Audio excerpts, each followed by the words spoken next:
আসসালামু আলাইকুম সবাইকে। আশা করি সবাই ভালো আছেন। আমিও ভালো আছি আলহামদুলিল্লাহ। আজকে চলে আসলাম আমার সেকেন্ড মুভি রিভিউ নিয়ে। কি ভাবছেন তাণ্ডব নিয়ে করব? তাণ্ডব নিয়ে করার ইচ্ছা ছিল আসলে। দেখতেও গিয়েছিলাম তাণ্ডব, কিন্তু আমি জানতাম না ঢাকার মতো চট্টগ্রামের সিনেপ্লেক্সেও তাণ্ডব হাউসফুল থাকবে। সো দেখতে যেহেতু গিয়েছি, তাণ্ডব দেখতে না পেয়ে অন্য একটা মুভি দেখে এসেছি এবং সেটাই হচ্ছে রিভিউ করব, এবং মুভিটার নাম হচ্ছে উৎসব। উৎসব মুভি দেখতে গিয়ে প্রথমে আমাদের একটু মন খারাপ হচ্ছিল যে ভাই তাণ্ডব দেখতে আসছি, এখন কি দেখছি। সো মন খারাপ হওয়াটা স্বাভাবিক, কিন্তু মুভিটা যখন একটু আগালো এবং পুরোটা শেষ করলাম আমরা, তখন আসলে এই রিগ্রেটটা একেবারেই ছিল না। ইনফ্যাক্ট অনেক ভালো লেগেছিল, যে যেটা হয় ভালোর জন্যই হয়, যে তাণ্ডব না দেখতে পেরে উৎসব দেখে এসেছি। সো এই মুভিটাই আমি একটু রিভিউ করতে চাচ্ছি। প্রথমেই বলিনি, এটা হচ্ছে ফ্যামিলি ওরিয়েন্টেড মুভি। অন্যান্য মুভিতে যেমন খুব স্টোরি থাকে, নায়ক থাকে, নায়িকা থাকে, ওদের লাভ স্টোরি থাকে, প্লট টুইস্ট থাকে, রিভেঞ্জ থাকে, অ্যাকশনস থাকে। এই মুভিতে এমন কিছুই নেই। এই মুভিতে একটা মেইন ক্যারেক্টার আছে জাহিদ হাসান, ওনাকে নিয়ে কাহিনী। সো এই মুভিতে হচ্ছে যে জাহিদ হাসানের ক্যারেক্টারটা যদি আমি একটু এক্সপ্লেন করি, এই মুভিতে হচ্ছে জাহিদ হাসান হচ্ছে ওই টাইপের একজন মানুষ, খুব একটা বেশি টাকা খরচ করতে চায় না, কিপটা ধরনের মানুষ। ওনার সব কিছুতেই প্রবলেম। বিল্ডিংয়ের মানুষজন যখন সবাই মিলে ছাদে প্রোগ্রাম করে, একটু মজা করে, ওনার কাছে ওটাও অর্থহীন মনে হয়, যে ধুর এগুলো কেন করছে, ওনার কাছে ওটাও ভালো লাগে না। অন্য বিল্ডিংয়ের ছেলেমেয়েরা যদি একটু খেলাধুলা করে, গান বাজনা করে, ওনার ওটাতেও প্রবলেম।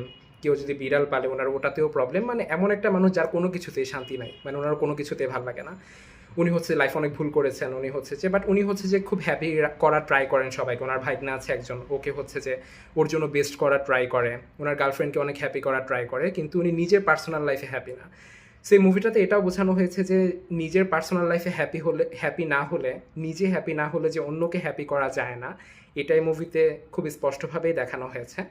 এবং ওনার মধ্যে রিয়েলাইজেশন আনা হয়, এবং এই রিয়েলাইজেশনটা খুব সার্কাস্টিক ওয়েতে আনা হয়। এখানে তিনজন ভূত থাকে, মানে রূপক অর্থে আসলে।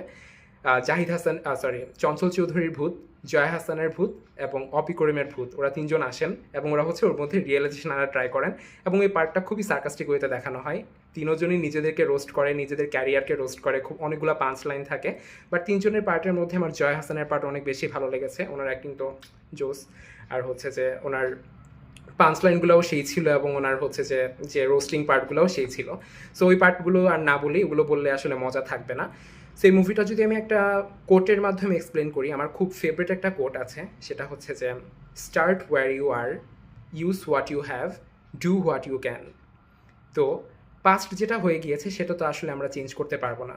ফিউচারে কী হবে এটা আমরা জানি না, প্রেজেন্ট তো আমাদের সাথে আছে।